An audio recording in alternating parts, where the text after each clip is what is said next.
People who had been politically active were persuaded that if they could change themselves and be healthy individuals, and if a movement grew up just aimed at people changing themselves, then at some point all that positive change going on, well, you could say quantity would become quality, and there would be a sort of a spontaneous transformation of society.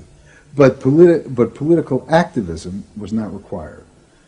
It's about making a new you, that if enough people changed the way they were, that the society would change. So the personal became political? Yes, the personal became political. Without changing the personal, you didn't stand a chance of changing the political. Coming up against the state power of the United States was not an option. I mean, they outgunned us. And to produce the new self, they turned to the ideas and techniques of Wilhelm Reich. Since his death, a small group of psychotherapists have been developing techniques based on Reich's ideas. Their aim was to invent ways that would allow individuals to free themselves from the controls implanted in their minds by society. Their center was a tiny old motel on the remote coast of California. It was called the Esalen Institute. The dominant figure at Esalen was a psychoanalyst called Fritz Perls. Perls had been trained by Reich and had developed a form of group encounter in which he pushed individuals to publicly express the feelings inside them that society had said were dangerous and should be repressed. It's a basic fear of that thing inside me, like a little demon in there. It doesn't come out very often. It's really hard to get it out. Now put the thing inside you on that chair and talk to it. Perls used to call this getting on the hot seat in front of a group. If this were the hot seat and you were Perls, and you would guide me into this process of self-enactment, self-revelation, of staying present to all the parts of yourself and noticing it, and then taking ownership of this. As the demon? Yeah. Yes, I can come out. I can come right out of him, and I can push him aside. So that I can push you aside. Yeah. Be the demon with each one of us. I can make you all cry. I can make you all feel terrible. Maybe even forever. I can make the mouth, this mouth here, do things and say things. I can almost destroy anyone, each one of you, if I get out. There isn't one of you that I would spare. Not even you. Yeah. How do you feel now? I feel better. I feel very honest. Yeah. And you notice the increase of power. In other words, taking ownership of who you are and how you act and how you feel. Your whole being in the world.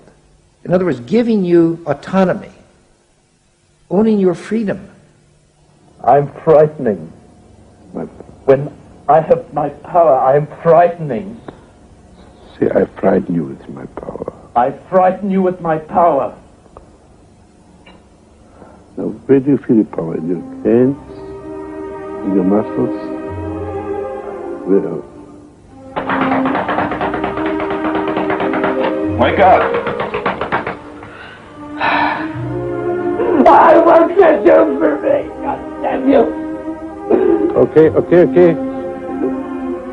Stop it. You.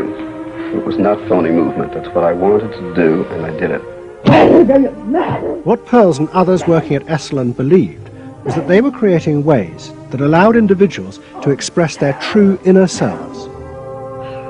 I want them to applaud for me. Out of this, they believed, would come new autonomous beings free of social conditioning.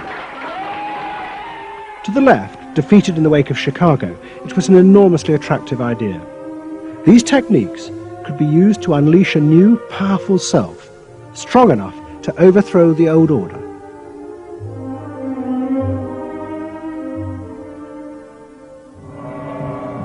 In the late 60s and early 70s, thousands flocked to Esalen.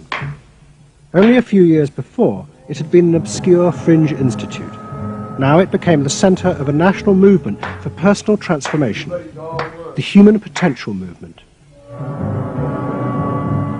So it became magnetic. People wanted to join this stream of exploration. Within 7 or 8 years, there were about 200 of these centers in America, looking mainly to Esalen for the leadership. I feel so liberated. Really? It's fantastic. And it took on a big political agenda. You could not separate personal transformation from social transformation. The two go together. As the movement grew, the leaders of Esalen decided to try and use their techniques to solve social problems. They began with racism. They organized an encounter group for white and black radicals. Both groups would be encouraged to express their inner racist feelings which had been instilled in them by society. By doing this, they would transcend those feelings and encounter each other as individuals. I started a series of encounters called Racial Confrontation as Transcendental Experience. We thought that we wanted to get that kind of black-white confrontation so you could really get down to see what was between the two races, not by backing off and trying to be polite, but by going right into the belly of the beast, of this beast of racial prejudice. And these were extremely dramatic. These were the toughest workshops ever convened at Esalen Institute. I'm looking at you, Whitey. You got clothes on. So you got shoes on. You're so sure looking at me, huh? You got the goddamn police in the neighborhood. Really? They're not my police. You got a governor. You got a mayor.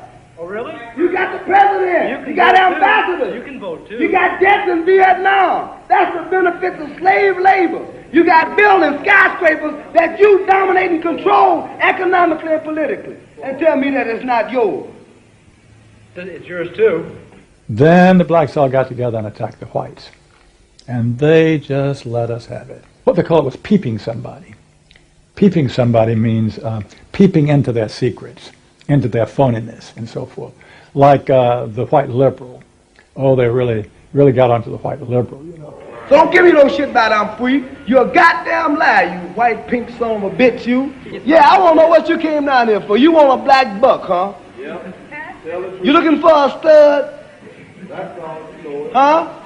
Well, what did you come here for? You're sitting there with your legs all gap wide open, showing your drawers. Now, what'd you come here for? The black-white encounter groups were a disaster. The black radicals saw it as an insidious attempt to destroy their power. By trying to turn them into liberated individuals, Esalen was removing the one thing that gave them power and confidence in their struggle against racism, their collective identity as blacks. For my reason. For your reason. Now dig this. Your reason for being here is different from my reason. So the human potential movement turned to another social group who they believed would benefit from personal transformation. Nuns. And this time they were more successful. The Convent of the Immaculate Heart in Los Angeles was one of the largest seminaries in America. A group of radical psychotherapists approached the convent. They wanted to try out their techniques for personal liberation on individuals whose identities were defined by a series of external rules which they had deeply internalized. The convent, anxious to appear modern, agreed to the experiment. And we did weekend encounter workshops for several hundred Immaculate Heart nuns. Nuns who were reserved, and they tended to be more reserved than other normal people, were told, don't be so reserved, let it all out. You're a good person. You can afford to be who you really are. You don't need to play the role of a nun. You don't need to keep downcast eyes. And prudence is an oversold virtue. You're trying to assert yourself, trying to find out who you are, who you're becoming. At the same time, you're trying to live a life of dedication, of service, and you're trying to make all these things fit into who you are, and you're just, you know, it's such a turmoil at times that you just blow a gasket and do silly, crazy things. You know. running around the orchard and stealing oranges Yeah. and taking Cokes out of the refrigerator and crazy things. I felt like I was being a hypocrite, and I wanted people to respect me for what I was, not for what I was wearing. And so I'm glad for the change. You feel frightened, but you'll go on. Oh, yeah, I'm scared to death, but it's worth it. The experiment began to transform the convent. The nuns voted to discard their habits in favor of ordinary clothes. But the psychotherapists found they had awoken other forces. Solid. One of the things we unleashed was sexual energy. The kind of thing that the church had been very good at restraining was no longer to be restrained. One sister who was a member of the community, she got the idea that she could be freer than she had been before, and she seduced one of her classmates and then seduced the mistress of novices, who was an older woman, very reserved, and her program of freeing this older woman was sexual. She drove her to the store, and when they drove back and drove into the garage, she leaned over and gave her a big kiss on the lips, and thereafter sister, who had perhaps never been kissed before, was ready for more. The effect of the experiment on the convent was cataclysmic. Within a year, 300 nuns, more than half the convent, petitioned the Vatican to be released from their vows. And 6 months later, the convent closed its doors. All that was left was a small group of nuns, but they had become radical lesbian nuns. The rest gave up the religious life. They gave up being nuns. They did, yeah, they became persons. By the late 60s, the idea of self-exploration was spreading rapidly in America. Encounter groups became the center of what was seen as a radical alternative culture based on the development of the self, free of a corrupt capitalist culture. We just want the freedom to be ourselves, and that's for love, for experience, positive way of life.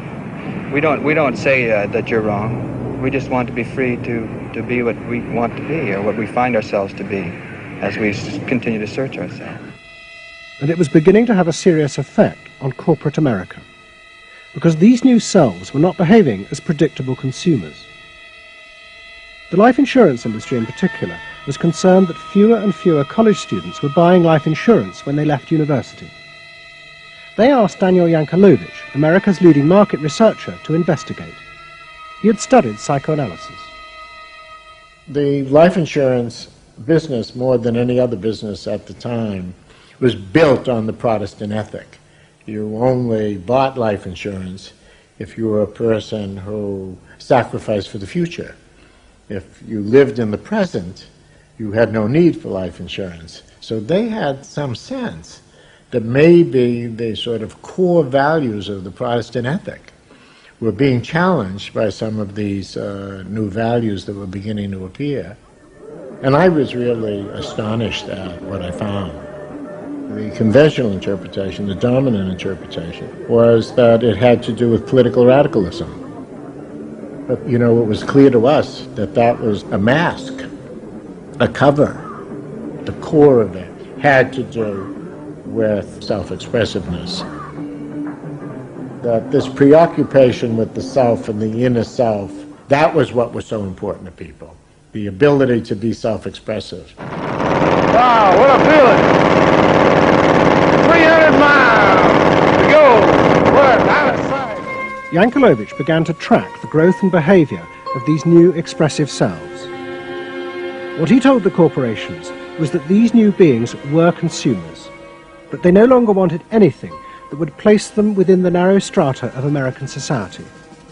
Instead, what they wanted were products that would express their individuality, their difference in a conformist world, the very things that US corporations did not make. Products have always had an emotional meaning. What was new was individuality. The idea that this product expresses me, and whether it was a small European car, the particular music system, Relaxing. your presentation of self, your clothing. For immediate energy from our muscles and relaxing. These become ways in which people can spend their money in order to say to the world, The demon in there, it doesn't come out very often. It's really hard to get it out. Now put the thing inside you on that chair and talk to it. Pearls used to call this getting on the hot seat in front of a group.